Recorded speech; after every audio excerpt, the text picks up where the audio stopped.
What is up mga tol, mga brad? Ito na naman, Papi GP nagbabalik.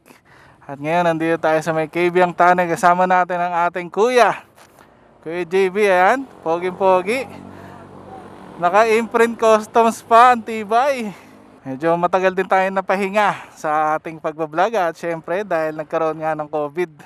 Ngayon may COVID pa rin naman, pero talagang ingat-ingat na lang tayo mga tol, mga brad. Wala tayong magagawa, nandiyan na yan eh. Kaya inaantay lang natin ang ating kapatid na mag-setup. Magbablog din naman daw siya, pero tamang mga slideshow lang. Kita nyo naman, pagiging motovlogger, oh, daming ginagawa. Bukod sa pagiging alerto sa daan at pag-iingat sa ating sarili, iniisip mo pa yung video, iniisip mo yung mga audio, marami ang mga tol, mga brad.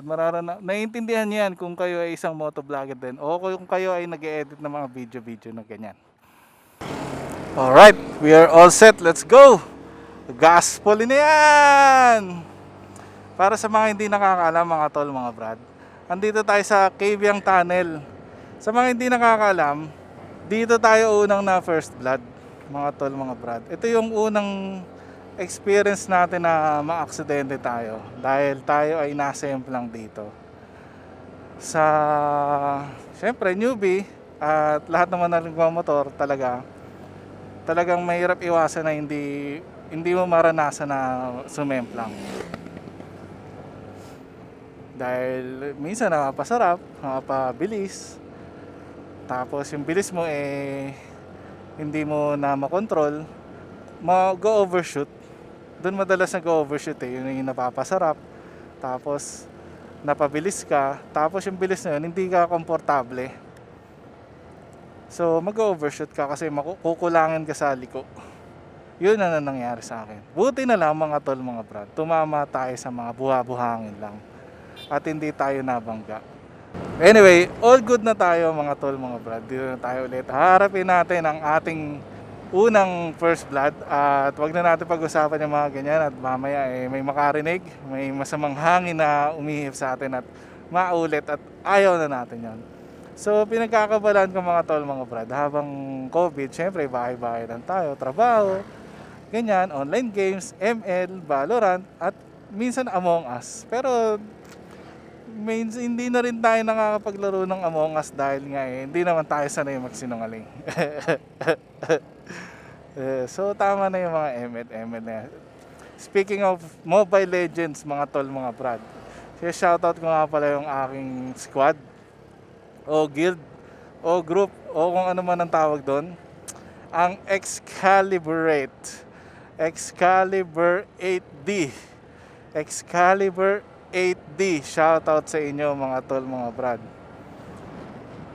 Yan ay sila Jepno, sila Brian, sila Coco Elo, sila Trops, sila Bintot, sila Joms, sila Madam, at teka lang, ano ba namin tao dito? Akala ko may checkpoint. Ito na pala, mga tumatambay lang mga kapwa nating riders. Alright, shoutout sa inyo mga kapwa riders, talagang pasyalan. Ayan, tamang picture muna, maparelax sa buhay. Masarap naman kasi talagang bumiyay mga tol, mga vlog. Kaming magkakapatid ay may mga kanya-kanya naman kaming kotse, pero hindi feel masyado iba talaga pag motor tagal kami mga kotse, hindi naman kami mga car guys, talaga may mga car owner, car user lang din, pero iba talaga ang thrill pag nakamotor. Kasi pag yung ganyan nabubulol tayo mga tol, mga brad, yung mga ganyang kotse, nakaupo ka lang dyan tamang pang may sakay ka lang ng mga chika baby dyan pero ikaw lang mag-isa, wala, mas maganda yung motor. Pero kung hindi ka maarte kasi bawal talaga maarte sa motor kasi hindi ka pwedeng maselan o hindi ka pwedeng maarte dito kasi nga lahat ng elemento ng kalsada mararanasan mo dito. Init, usok, pawis. At kung ano-ano pa, alam niyo naman yan, kayong mga kapwa rider na nanonood dito eh. Hindi ka pwedeng maarte sa motor. At mahirap magpasakay ng babae o ng nililigawan mo o ng jowa mo sa motor. Kailangan talaga nakakotse ka. Siyempre, additional safety din talaga yon. Hopya, teka lang, double yellow line. Di ba bawal mag-overtake pag ganyan. Bawal lumampas sa mga ganyang line. So, chill muna tayo habang tsumitsempo tayo, maunahan to sila ate. Hop, yeah. Okay, don't bash me please. Lamig! Lumalamig na ang simoy ng hangin dito, mga tol, mga brad. Dito sa kabundukan ng Kabyang Tunnel. Ano bang Kabyang? Alam ko, nabanggit to ni Motor eh. Si Papi JT ng Motor. Nakakwento niya yan eh, kung saan ba nanggaling yung pangalan ng Kabyang. Tao daw yan eh, Biyang yung pangalan ng tao. So ipinangalan sa kanya yung tunnel, kaya Kabyang. Ayos ba yun mga tol, mga tol? Meron ba tayong mga joke dyan? Yung mga boy, meron akong kwento. Ayan, nag-iisip tayo eh. Pero sa ngayon, usap-usap muna tayo sa mga buhay-buhay. Pwede rin naman sa motor. I'm sure nabalitaan nyo na yung bago ng Kymco, mga tol, mga brad. Ang tinatawag ng Kymco na Kymco KRV 180. 180cc, mga tol, na mga brad. Mainit to sa social media na nilabas to. Ewan ko kung nilaunch eh, pero in-announce na yun, launching nila sa Taiwan. Sana lumabas dito sa Pinas at medyo natutokso tayong makita eh.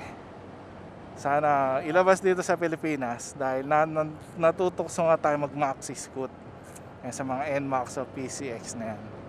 Pero abangan natin yung bagong Kymco. Mukhang maganda mga tol, mga brad, pogi, mukhang aggressive talaga eh. Tsaka may bago daw yun, yung independent swing arm ba yun? Hindi ko alam eh, ngayon ko lang narinig yun eh. Pero sabi nila, okay daw yun.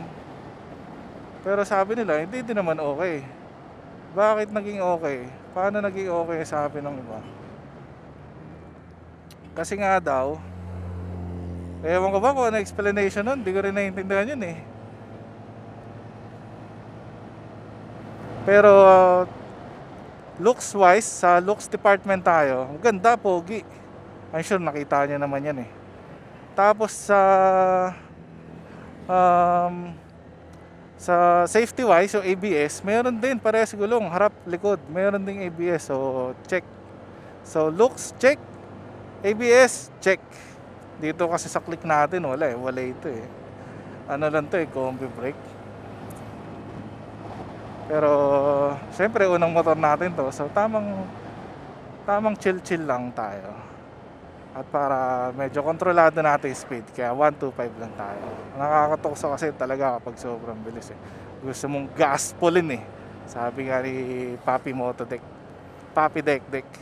Sa mga pinapanood ko mga motovloggers dyan, mga tol, mga brad, sila syempre Motodek, si Makina, si Kalmado Ride, si Katomodachi. Yan, shoutout sa inyong mga fellow motovloggers. Syempre yung 01 Moto, pinapanood natin yan.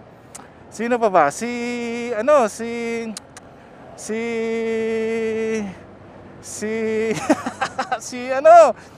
nga bang pangalan ni Papi motovlogger na yun? Si J Tripper. Yan, J Tripper. Medyo pinapanood natin yan dahil mahilig din siya mamasyal. At syempre, ang tropa pips natin na si Tab Vlogger. Yan, di mo mawala sa listahan si Tab Vlogger. Mga nakasubscribe tayo dyan. Kasi ako, Papi GP, nagbabalik. Gusto ko lang naman i-share yung mga pamamasyal natin sa inyo. No? So para sa mga hindi taga-Luzon dyan, o yung mga nakarating na dito at hindi pa mga nakarating, makikita nyo ang pupuntahan nating Kabyang Tunnel dito sa lungsod o sa probinsya ng Cavite. Ito po ang boundary, isa sa mga boundaries ng Cavite tsaka Batangas. Tunnel yon, kumbaga tawid bundok. Pagkatawid mo nung kabilang tunnel, Batangas na agad. Yan, so malamig dito mga tol, mga brad. Pero ingat-ingat lang dahil madalas din ang aksidente dito. Kaya chill lang tayo. Hindi naman tayo nagmamadali. Wala tayong nahabol na oras. Tayo ay namamasyal lang. Mas mahalaga sa atin ang ingat kaysa sa bilis. Ayos ba yun mga tol, mga brad? Di naman tayo careerist, racerist. Di naman tayo racerist. Tayo ay isang tourist. Local vacationist tourist. Nauuso kasi mga tiktokers na yun eh. Kaya lahat na may wrist eh. Ayos ba yun mga tol, mga brat? Tayo ay isang motovloggerist. Chill lang. Oh, ang lamig. Ang lamig. Sarap dito mga tol, mga brat. Medyo mataas na rin kasi lugar to eh. Kaya easy lang muna tayo. Hopya.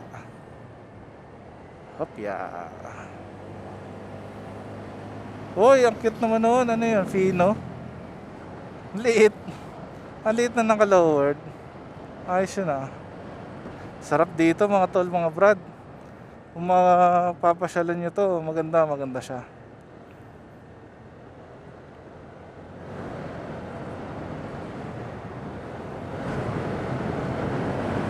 Hopya.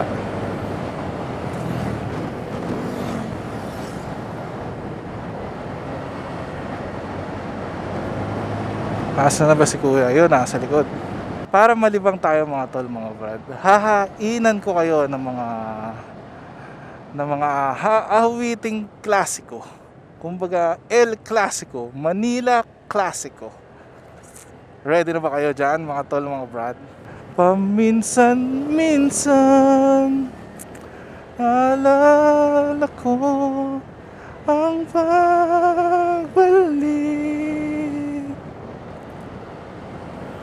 ang binibini ko hanggang ngayon kita'y iniibig. Uy, easy. Alala ko ang pagbalik,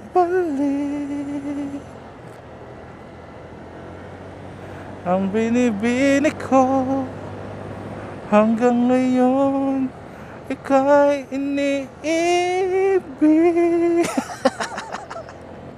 Kayo mga tol, mga brad, ano ba hilig nyo sa mga kantahan? Kasi ako medyo hip-hop ako eh.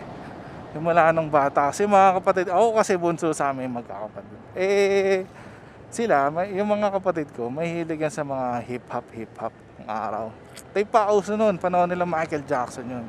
Kaya pakinggan nila. Bone Thugs, mga tol, mga brad, Tupac, yan, mga Biggie. So ako, doon ako namulat at nagustuhan ko na rin hanggang ngayon. So mga pinapakinggan ko ngayon yung mga Because, yan, idol yan si Because, sila Skasta, yan, XB.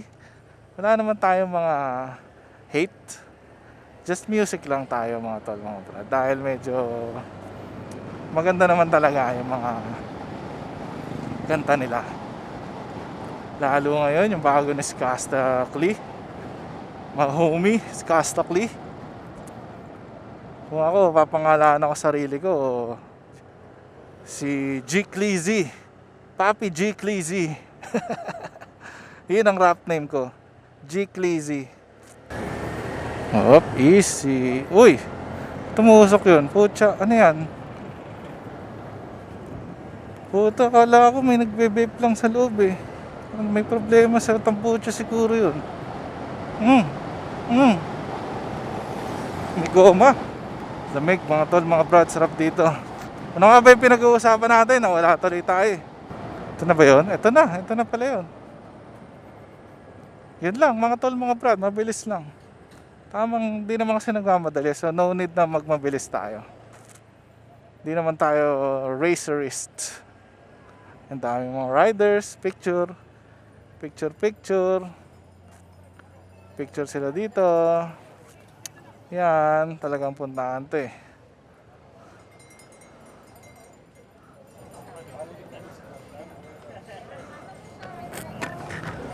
Picture pa ba tayo? Okay na. Oh, marami pa ring mga motor doon. Kung wala, edi balik tayo dito.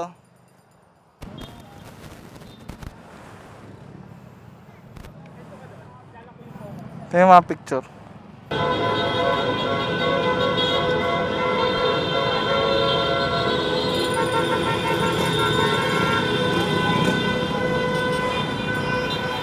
Okay mga tol, mga brad, kaya paalis na tayo ni Kuya Pulis.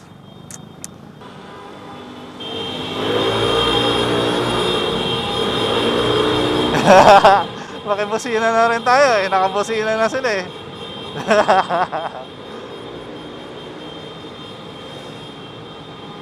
Ilaw ha. Ilaw tayo. Oo nga pala mga tol, mga brad, nagpadagdag tayo dito ng mini driving light. Maliwanag siya, tututok nyo lang sa baba talaga para di naman nakakasilaw o respeto sa mga kasalubong natin. Alright, maya maya pag maluwag, gas pulin na natin yan.